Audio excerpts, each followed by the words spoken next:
Hello, everyone. On the 29th of October, so just 4 days after the new moon eclipse in Scorpio, Jupiter is retrograding back into Pisces. This is by itself not such a big deal because most of the planets do this all the time, except for the sun and the moon, of course, which are always direct. But it's still an interesting phenomenon. If you consider how we human beings behave when we are rushing or we need to go, we need to leave our houses or our flats very, very quickly. And then we close the door and all of a sudden we realize that we left our phones or our purse or wallet inside. That's exactly what the planet is doing, kind of. Of course, it's uniquely different because we are human beings who are capable of thinking and making bad decisions. But planetary deities are, of course, deities. So let's hope that they are not like us, but they are smarter and more elevated. But anyhow, it's kind of similar and different. So what is happening when a planet is moving into a sign, stays there for a couple of degrees, maybe 4, 5, maybe just 1, 2, and then decides to retrograde and go back, revisiting, and that's the key, revisiting the previous sign, as if it said that, okay, I still need to do something there, still have something important to manifest or to deal with in that particular sign. And two signs could not be strikingly more different than Pisces and Aries, because Pisces is universal love, transcendence, esoteric knowledge, going back to the big ocean of souls, or the soul pool, as Julie Hall used to say. And then Mars's sign, Aries, is the individual energy of I want this, I will do that. It is a very individual sign, whereas Pisces is a very collective sign. And Aries is about self-assertion, about fighting through life, about doing what is important to me and trying to get my will into motion, let's put it this way. So, and of course, Jupiter always enlarges everything it touches. We saw that the war escalated while it was in Aries. Now going back to Pisces, it may escalate the sorrow, the pain, the losses, the emotional aspects of the war. But then, of course, it will go back into Aries, and actually, it will happen on the 20th of December, so 2 days before the winter solstice. And then it will be staying in Aries for good for another year. So the fact that the war may even escalate further, unfortunately, is there as a potential. But at the same time, the chart is quite interesting. So let's take a look at the energy pattern. This time, I did not make a separate chart for the London occasion, simply because it really doesn't matter. This is the Budapest chart, so the Scorpio rising is for Budapest, but don't really ponder too much about it. The fact will remain that at the exact time, which is 8 o'clock in the morning for Budapest, so it's 7 o'clock for London, and I don't know how many hours you can check for your own location, but the fact remains that the moon will be opposite Mars. So on the one hand, the masses, the people, will oppose the war, and also the moon, as its a luminary, is going to highlight the will and also the fighting. Mars at the same time in Gemini is more like a cerebral Mars. It's more like fighting on the diplomatic or verbal level, and not really on the physical level. So that can give us some hope. And of course, the moon fully illuminates the lunacy of the whole thing. Venus and the sun are still tightly conjunct, but Venus is separating from the sun. It's still in Scorpio in its detriment, and which in karmic astrology means that I can work with this energy for the sake of others. And then the Juno-Australia conjunction is still there, but separating now, but it's still very tight, which means that we can reconsider either our alliances or covenants or our relationships. You can break old embedded karma in these topics. There's also a finger of fate, which we are going to look at separately.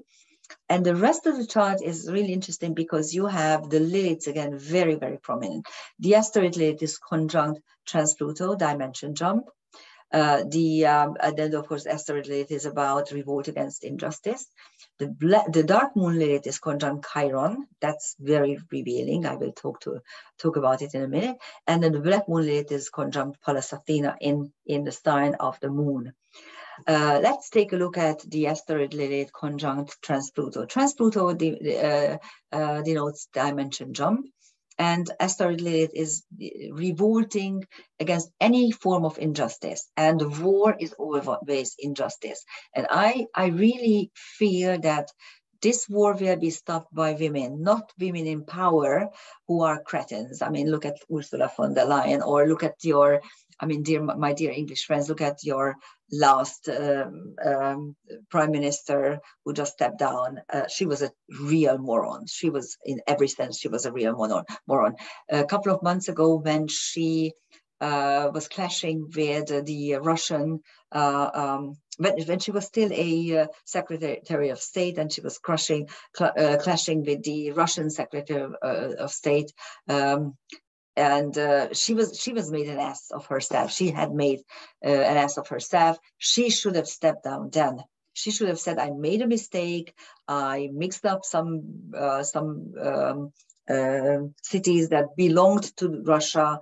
They have always belonged to Russia, and I was demanding foolishly that they should be given back to Ukraine. It was stupid of me. Sorry, I'm stepping down. That would have been very politician-like behavior. No, instead, she made another ass of herself and she became the prime minister. It's ridiculous. Whole thing is ridiculous. Anyhow, so this is not it, but yes, the average woman, the average lay woman will again go to the streets and say, this is enough, stop it, we don't want the war. The dark moon Lilith Chiron conjunction in Aries is a unique conjunction. If you have this, you're first of all very strong. You don't care for pain. So you don't care about pain, not for, sorry, about, which means that you can endure X amount of pain for a long time. You can bear it. Your pain tolerance is quite high, either physical or metaphysical. And the dark moon Lilith gives you this, I don't give a damn. I don't care what you think about me. I will do what is right to my mind, in my opinion. What I consider the right behavior, I will do. And even if you curse me, I will still do it. And the two is the conjunction. This particular conjunction gives you tremendous strength and the ability to go through anything, really. I call this the pit bull aspect, because when you have seen pit bulls fighting, and sometimes the opponent bites off one of the pit bull's legs and it still keeps fighting. And so that's the pit bull aspect. And then the Pallas Athena black moon Lilith conjunction. Here, two very strong and very capable wise women unite. Pallas Athena, of course, is the goddess of wisdom, and also the protector, the patron of Athens. And black moon Lilith is the third turning point of the Lilith myths, when Lilith goes back into paradise, the Garden of Eden, and gives the apple to Eve, giving her soul, giving her knowledge, elevating her to a goddess status by the gesture. So that's practically those are the main focal points of the chart. Again, this is for the Budapest moment, but you can relocate it anywhere you want. And here is Pegasus, the constellation Pegasus. And here you can see Scheat, which is Beta Pegasus, which at the moment is at Pisces 29 degrees 41. As you may remember, fixed stars travel 1 degree every 72 years. So if you are in your 40s or 50s, you may take off, let's say, 40 degrees, 40 minutes of this. If you are only 35 years old, then you take half a degree of this. If you are above 60, closing to 70, you can take as many as a full degree of this position. And in this way, you may see where exactly Scheat is in your chart and what is aligned with it.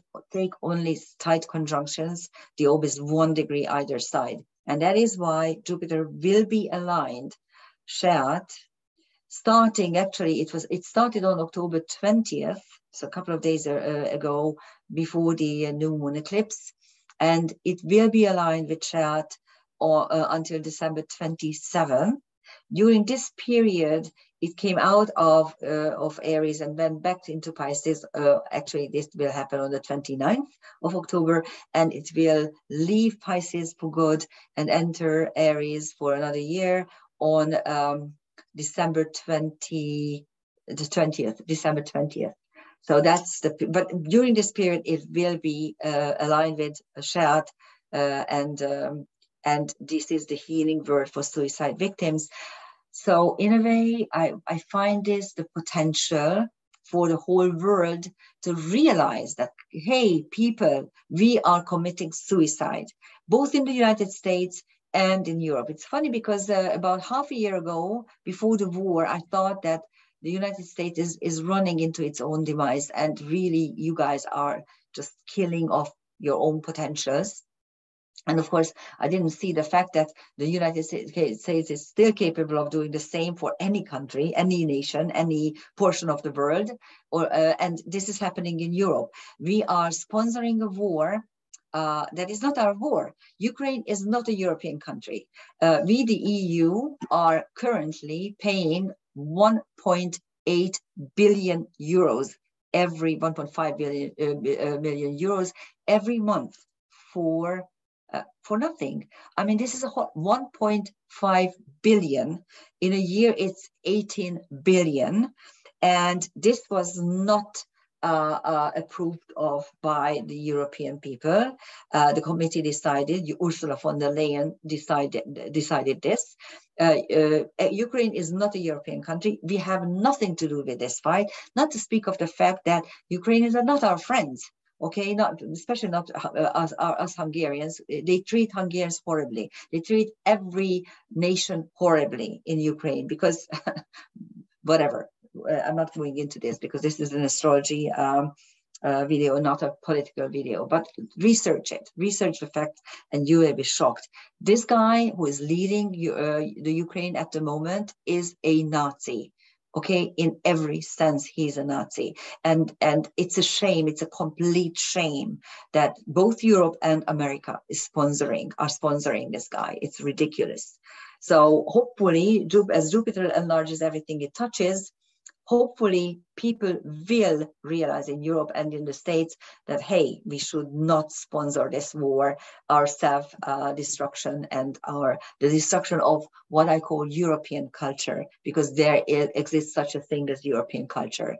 And it has been creating the very best of culture. Look at Mozart.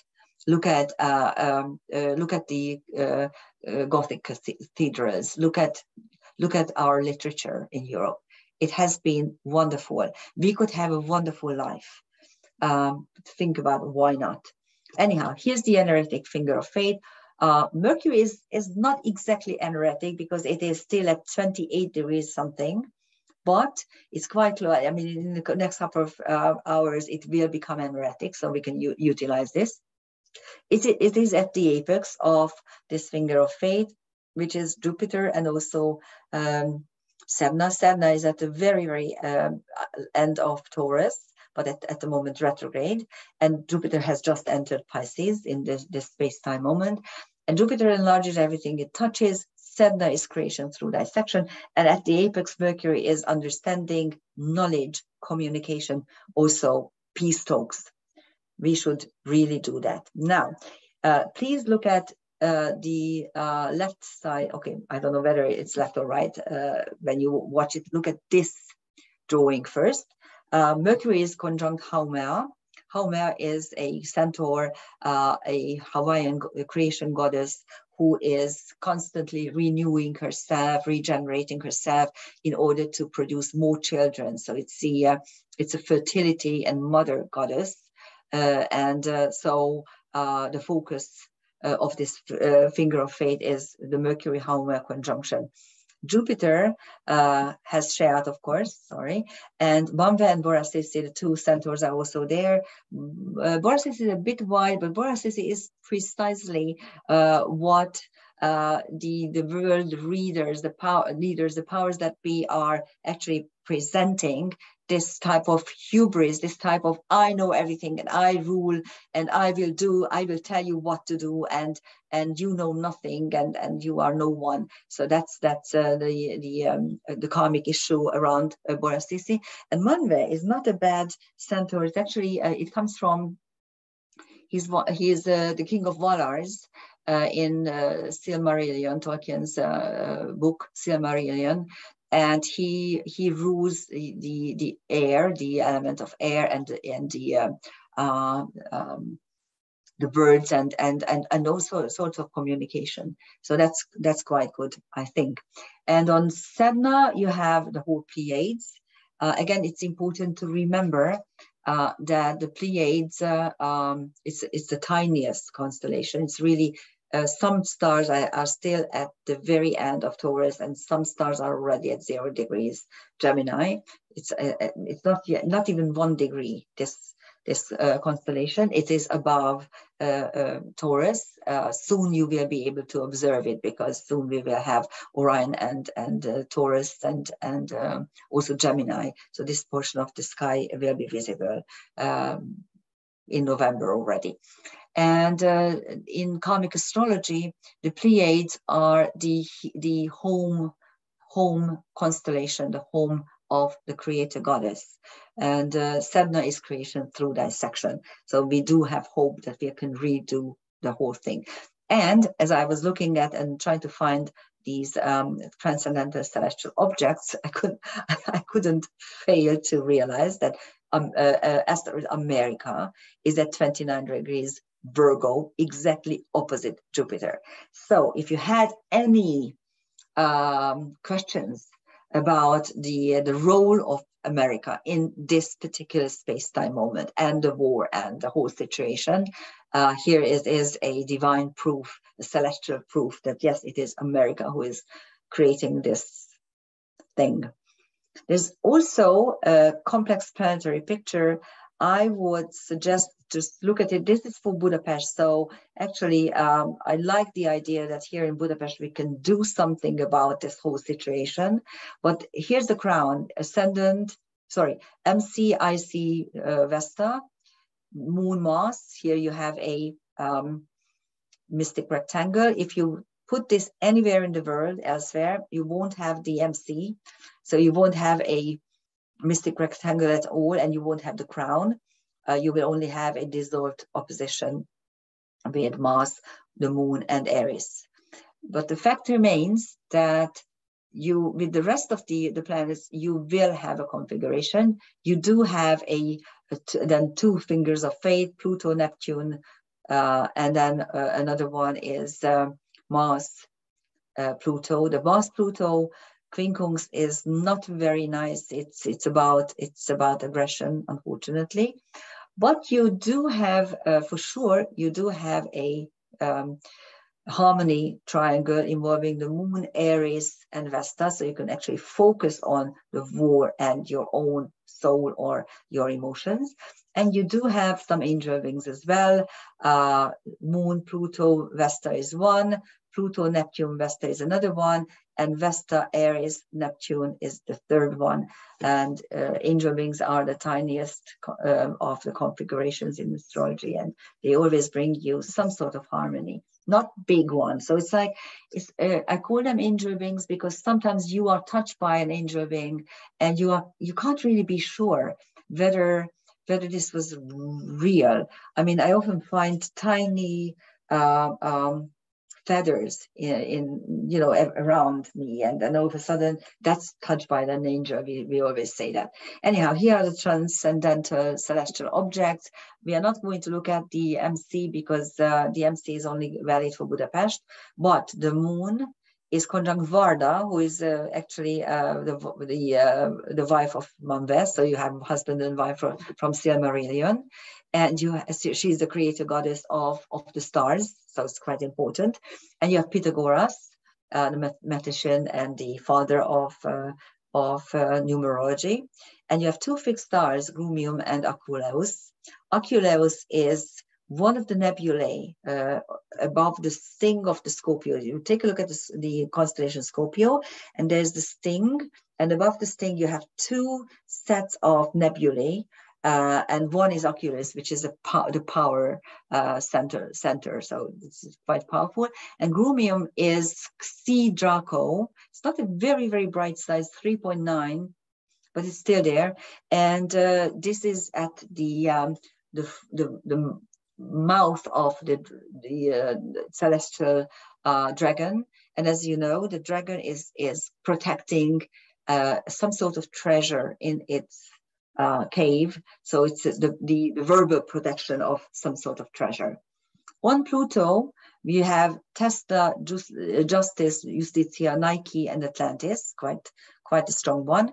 And Amicus, I have mentioned it so many times. It's the centaur who is willing to fight with a candelabra in a war situation. So it's the sacred and the profane. And there's Terebellum, which again is not a very bright star.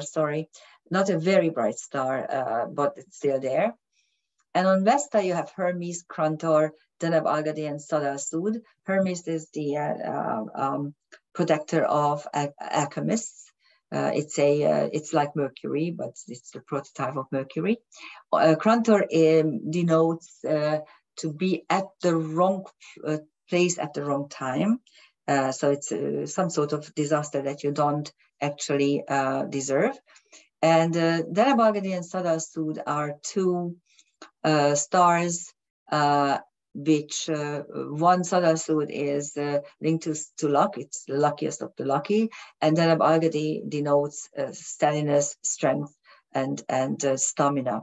And on Neptune, you have Marka, which is Alpha Pegasus, which is the bright ideas coming out of your head. And then on Mars, you have Alnitak and Nestor. Nestor denotes a sect, a religious Christian sect that who were preaching very old ideas of Christianity, and of course they were wiped out, they were annihilated. And then Alnitak is one of the best stars of the of Orion, denoting divine balance, where you can reach and protect divine balance. So that's the space-time moment of Jupiter going back to Pisces. And as I said, it will remain energetic and it will remain aligned with Scheat. And this is our saving grace, because maybe, just maybe, we will realize that we don't want to commit suicide. We here in Europe, European people, let's hope for that. Thank you very much for listening. Bye-bye.